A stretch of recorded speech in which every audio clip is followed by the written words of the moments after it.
नमस्कार विद्यार्थियों। हमारा संधि प्रकरण चल रहा था और संधि प्रकरण में हमने इससे पहले 4-5 वीडियो हमने बना ली। 4-5 वीडियो में हमने दीर्घ, गुण, वृद्धि, अयादि इस प्रकार से हमने पढ़ी। आज हमारी स्वर संधि के दो जो पार्ट हैं वो है पूर्व रूप और एक पर रूप। आज हम इन दोनों को साथ में पढ़ेंगे। साथ में पढ़ने में कारण है कि इन दोनों के जो नियम है वो थोड़े से भिन्न हैं। ज़्यादा भिन्नता नहीं है, लेकिन थोड़ा बहुत इनमें अंतर है। इसलिए आपको एक साथ पढ़ाने में यहाँ पर ये देखा गया है कि इनमें जो अंतर है वो आपको अच्छे से समझ में आ जाए। तो आज हम शुरू करते हैं पूर्व रूप संधि। अब देखिए, पहले हम पूर्व रूप संधि। अब इसमें आपको करना क्या है कि ये कैसे बनते हैं, पूर्व रूप होता क्या है। देखिए, पूर्व रूप का मतलब होता है पहले का रूप। अब पहले का रूप से मतलब क्या है, देखिए यहाँ जो हमारा पूर्व रूप से मतलब है वो हमारा ए का पूर्व रूप क्या था। पहले का जो रूप था वो इस तरीके से रूप था। अब ये क्या है, इसको हम व्याकरण की दृष्टि से देखें तो हम इनका नाम क्या बोलते हैं, अवग्रह चिन्ह। इसका क्या नाम है, अवग्रह चिन्ह। अब अवग्रह चिन्ह ये देखिए कि ए का पूर्व रूप ऐसा था, अर्थात पहले हम ए को इस तरीके से लिखते थे। तो जो हमारी पूर्व रूप संधि है वो केवल इसी पर ही आधारित है। देखिए कैसे, वो हम लोग इसको देखते हैं। देखिए एक एग्जाम्पल लेते हैं, ते प्लस अपि। अब इसको बनाया, लेकिन इसके लिए जो नियम है वो देखिए, पदांत में क्या होना चाहिए, ए या ओ होना चाहिए। अब यहाँ देखिए त में किस चीज की मात्रा है, ए की, तो हमने यहाँ ए निकाल लिया। उसके बाद में यहाँ क्या लिखा हुआ है,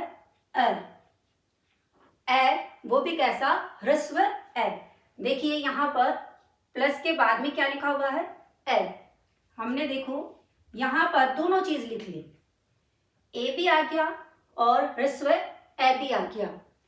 दोनों जो नियम में हमारे जो शर्त दे रखी है वो हमने यहाँ पूरी कर ली। अब इन दोनों के, ये जो दोनों दे रखे हैं, हमने अभी तक संधियां उससे पहले की, इन दोनों के स्थान पर एक आदेश किया। लेकिन हमें यहाँ पर ज्यादा कुछ नहीं करना है, केवल यहाँ पर जो ए दे रखा है उसका हमें अवग्रह चिन्ह बनाना है। बस ये बनाकर और फिर इसे ऐसा का ऐसा जोड़ दो। तो देखिए ये जो ए है इसका हमने क्या बना लिया, अवग्रह चिन्ह। अब यहाँ इसको जोड़ दो, ते ए हट जाएगा क्योंकि इसका जो पूर्व रूप है वो आ गया। तो ए और फिर पी, हमने शब्द क्या लिखा, ते अपि। हाँ, इसका उच्चारण जो होगा वो उच्चारण अ ही होगा। ये नहीं कि अवग्रह चिन्ह को हम ड इस तरीके से बोल दे, नहीं, ये अवग्रह चिन्ह इसका जो उच्चारण है वो अ ही होगा। इसी तरीके से देखिए हम ओ का देखते हैं। जैसे हमने लिखा को अपि। अब ये शब्द हमारे पास लिखा हुआ है। अब को अपि को हम बनाए कैसे, हमने इसका क्या किया, विच्छेद करके देखा। अब हम शब्द से विच्छेद करेंगे। तो देखिए शब्द में हमेशा ए और ओ ये आना चाहिए और उसके बाद में अवग्रह चिन्ह होना चाहिए। तो हमें केवल जहां पर ए और ओ दे रखा है वहां से शब्द को हमने बाहर निकाल लिया। तो यहाँ क्या आ गया, ओ। ये क्या आ गया, ओ आ गया। अब ये देखिए ओ आ रहा है यहाँ पर। अब यहाँ पर क्या कर दो, प्लस का निशान बना दो। अब ये जो अवग्रह है, अब ये जो अवग्रह चिन्ह है, इसको हमें बाहर निकाल लेना है। अब देखिए, अवग्रह, अवग्रह से क्या बनाना है, ए, और ए आए तो अवग्रह। यहाँ अवग्रह को बाहर निकाल लिया। अब इसके स्थान पर क्या बनाना है, ए बना दो। ए बन गया। और ये पी है, वो ऐसा का ऐसा लिख दो। तो शब्द हमारा क्या बन गया, को प्लस अपी। देखिए, ओ और अवग्रह, ओ आ गया और ये अवग्रह आ गया, तो अवग्रह का क्या बना दो, ए। तो सामान्यतः शब्द हमें जैसे बनाना है, उसमें यही देखना है कि यदि ए और ओ के बाद में, ए और ओ के बाद में यदि क्या आ रहा है, अवग्रह चिन्ह आ रहा है, तो अवग्रह का आप क्या बना दो, ए बना दो। और ए आ रहा है ए और ओ के बाद में, देखिए यहाँ पर हम प्लस का निशान करते हैं, तो ए और ओ के बाद में यदि अवग्रह आ रहा है, तो अवग्रह के स्थान पर क्या बना दो, ए बना दो। बस हमारी पूर्व रूप संधि पूरी होती है। इसी तरीके से आप अन्य शब्द को भी बना सकते हो, जैसे वृक्षे अस्मिन्, तो क्या बन जाएगा, वृक्षे प्लस अस्मिन्। वैसे ही कोशो अयम, कोशो प्लस अयम, ये हमारी पूर्व रूप संधि हुई। अब हम पढ़ते हैं पररूप। देखिए, पररूप, पर का अर्थ होता है बाद वाला। अब यहाँ पर बाद से क्या मतलब है, देखिए इन दोनों में यहाँ पूर्व, पूर्व रूप, पूर्व से यहाँ हमने देखो यहाँ पर और यहाँ पर एक जैसी चीजें लिखी हुई है, लेकिन अंतर क्या है कि पूर्व रूप संधि में, पूर्व रूप संधि में ए और ओ है, वो तो पहले लिखा जाएगा। पहले कैसे, प्लस के पहले, प्लस के पहले ए और ओ लिखा गया। लेकिन पररूप संधि में प्लस के बाद में ए और ओ लिखा जाएगा। इसलिए ये इन दोनों को एक साथ में बताना जरूरी हो गया, क्योंकि एग्जाम्स होते हैं तो हम लोग सोचते हैं कि ए और ओ कि कहाँ आएगा, प्लस से पहले किस में आएगा, क्योंकि नाम भी कुछ कुछ पूर्व रूप और पररूप ऐसे मिलते जुलते से हैं। तो ध्यान रखना है, पूर्व, पूर्व यानी पहले, तो आपको ए और ओ पहले लगाने हैं। पर यानी बाद में, तो आपको ए और ओ बाद में लगाना है। तो देखिए इसको कैसे बनाएं।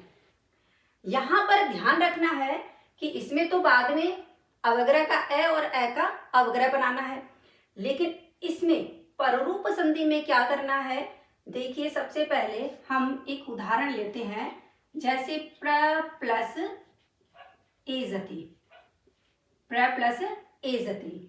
हमने ये एक शब्द लिया और शब्द का विच्छेद कर दिया।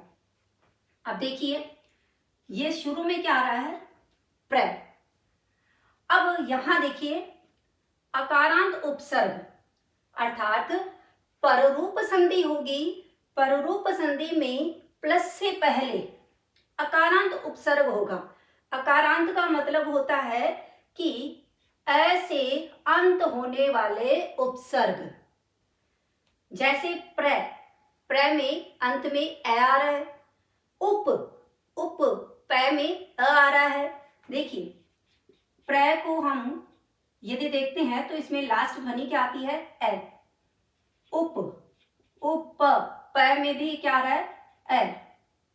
अप, ए प में भी क्या आ रहा है, अ। और अव, अव में भी क्या आ रहा है, ए। तो ये अकारांत, ए से अंत होने वाले उपसर्ग, बाकी उपसर्ग नहीं आएंगे, केवल ए से, मतलब जिनके अंत में ए की ध्वनि निकले या ए स्वर हो, ऐसे वाले उपसर्ग यहाँ पर आएंगे। तो देखिए हमारे जो ए से अंत वाले उपसर्ग है वो प्र, उप, अप और अव, ये उपसर्ग आपके इसमें आएंगे।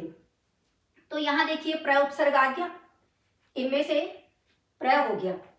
अब प्र के बाद में हमें यहाँ पर क्या मिलना चाहिए, देखो पर, पर यानी बाद में, प्लस के बाद में क्या मिलेगा हमें, ए और ओ स्वर मिलेगा। अब यहाँ देखिए एजते में क्या मिल गया, ए मिल गया। तो करना क्या है, इसमें हमें कोई चेंज नहीं करना, बस ये जो ए है इसकी मात्रा है वो उपसर्ग के ऊपर लगा दो। जैसे प्र और ये ए है, ये इसके ऊपर लगा दो, और जय और ते, शब्द क्या बना, प्रेजते। उसी तरीके से देखिए हम शब्द से बना लेते हैं। देखिए हमने शब्द लिखा उपोषति, क्या शब्द लिखा, उपोषति। अब यहां देखो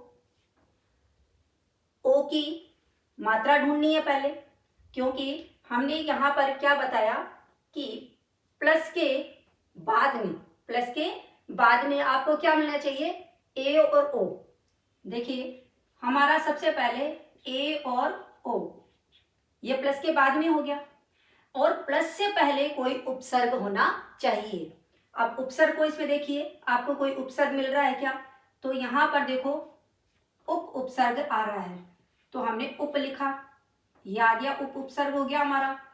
और उसके बाद में देखिए क्या आ रहा है, पै के बाद में किस चीज की मात्रा आ रही है, ओ की मात्रा आ रही है, तो हमने ओ श और ती इतना लिख लिया।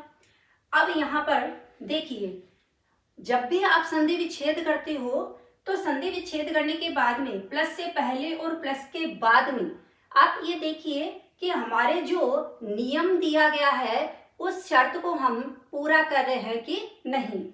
यहाँ आपने बना लिया और बना के इसको चेक कर लो कि यहाँ देखो पैर हमारा इसमें नियम में नहीं है, तो उप को देखो, उपसर्ग आ रहा है, ये रहा, तो उपसर्ग हमारा आ गया। उसके बाद में देखिए क्या है, ओ, ये ओ आ गया, और ये ओ, ए और ओ है वो पूर्व में आ रहा है या पर में आ रहा है, तो यहाँ देखिए हमारे पर में आ रहा है, पर यानी बाद में आ रहा है, तो हमारी संधि ये कौन सी हो गई, पररूप संधि।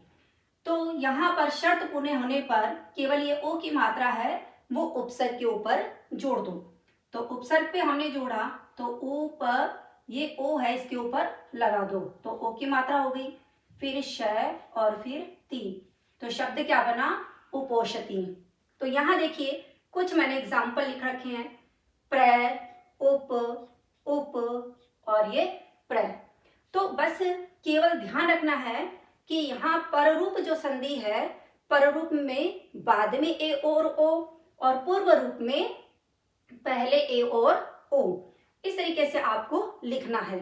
देखिए हमने इससे पहले गुण संधि भी पढ़ी थी, गुण संधि में भी हमने ए और ओ की मात्रा देखी थी, लेकिन वहां कोई उपसर्ग आए ये जरूरी नहीं है, क्योंकि यहाँ केवल हमारे उपसर्ग ही आएगा, वो भी अर्थात ए से अंत होने वाले उपसर्ग आएंगे। आप इनको बना के देखिए कि कहाँ पर आपको किस तरीके से आप बना सकते हो, कहाँ तक इन दोनों को अंतर करके पढ़ सकते हो या शब्दों को बना सकते हो। इसी तरीके से आप इनको बनाइए और ध्यान रखिए केवल पूर्व रूप में ए और ओ पहले और पर रूप में ए और ओ बाद में, और इसमें आपको ए का अवग्रह बनाना है, और इसमें आपको उपसर्ग जो आता है उस उपसर्ग में आपको ए और ओ की मात्रा लगानी है। बस हमारी पूर्व रूप और पर रूप संधि पूरी होती है। यहाँ तक आपको कैसा लगा आप कमेंट बॉक्स में आप अवश्य बताइए।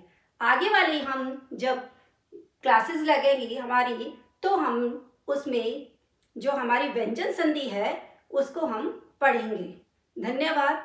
इसी तरीके से आप मेरे साथ जुड़े रहिए।